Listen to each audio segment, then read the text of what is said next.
നമുക്കൊരു അടിപൊളി കേരള പൊറോട്ട തയ്യാറാക്കാം. അപ്പോൾ അതിന് വേണ്ടിയിട്ട് മൈദ എടുക്കാം. അപ്പോൾ അതിലേക്ക് എഗ്ഗ്, ഷുഗർ, സാൾട്ട് ഇവയെല്ലാം ചേർത്തിട്ട് മിക്സാക്കി എടുക്കാം.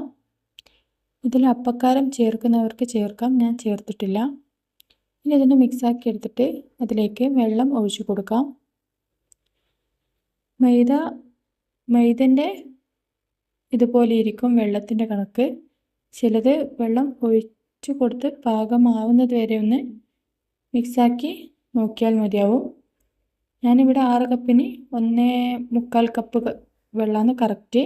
ഞാൻ 2 എടുത്തിട്ടുള്ളതിന്, പക്ഷേ 1.25 കപ്പാണ് കറക്റ്റ്. ഇനി ഇതൊന്ന് നല്ല രീതിക്ക് കുഴച്ചെടുത്തിട്ട് കൗണ്ടർ ടോപ്പിലും കൂടി ഇട്ട് നല്ല സോഫ്റ്റാക്കി എടുക്കാം. ഇനി ഇത് ഓരോ ഉരുളയാക്കി എടുക്കാം. ഞാനിവിടെ ഒരു പൊറോട്ടക്കുള്ള ഉരുളയാണ് തയ്യാറാക്കുന്നത്. ഇത് നല്ലൊരു ബോൾസാക്കി മാറ്റാം. ഇനി ഇതൊന്ന് ഓയിൽ തടവിയിട്ട് ഒരു പാത്രത്തിലേക്ക് ഇട്ട് വെക്കാം. ബോക്സ് ടൈപ്പ് പാത്രത്തിലിട്ട് വെച്ചാൽ അത്രയും നല്ലതാവും. അപ്പോൾ ഒരു 30 മിനിറ്റ് ഇത് റെസ്റ്റ് ചെയ്യാൻ വെച്ചിട്ട് ഇത് ഒരു ഉരുള എടുത്തിട്ട് പരത്തിയെടുക്കാം. കുറച്ച് ഒരു ചപ്പാത്തിയുടെ വണ്ണത്തിൽ പരത്തിയെടുത്തിട്ട് പിന്നെ നമുക്ക് വീശാം. 2-3 പ്രാവശ്യം വീശുമ്പോൾ തന്നെ ഇത് നല്ല രീതിക്ക് നൈസായിട്ട് വരും. ഇനി ഇതിൻ്റെ സൈഡൊക്കെ നല്ല രീതിക്ക് വെച്ച് കൊടുക്കാം. ഇനി ഇതിൻ്റെ മേലെ മൈദപ്പൊടി വിതറി കൊടുക്കുന്നുണ്ട്. ഇനി ഇത് നമുക്ക് ഇഷ്ടമുള്ള രീതിയിൽ വരയിട്ട് കൊടുക്കാം. ചിലവർ 1-2 വരകൾ മാത്രം ഇടുന്നവരുണ്ട്, ചിലവർ വരകൾ ഇടാത്തവരും ഉണ്ട്.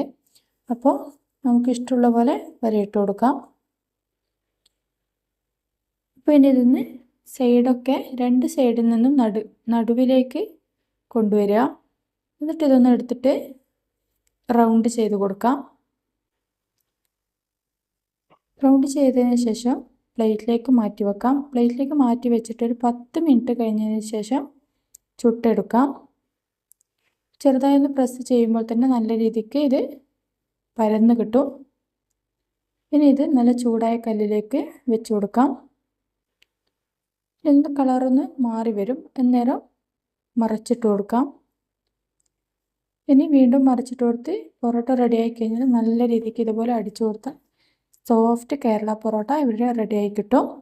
മറ്റൊരു വീഡിയോയിൽ വീണ്ടും വരാം.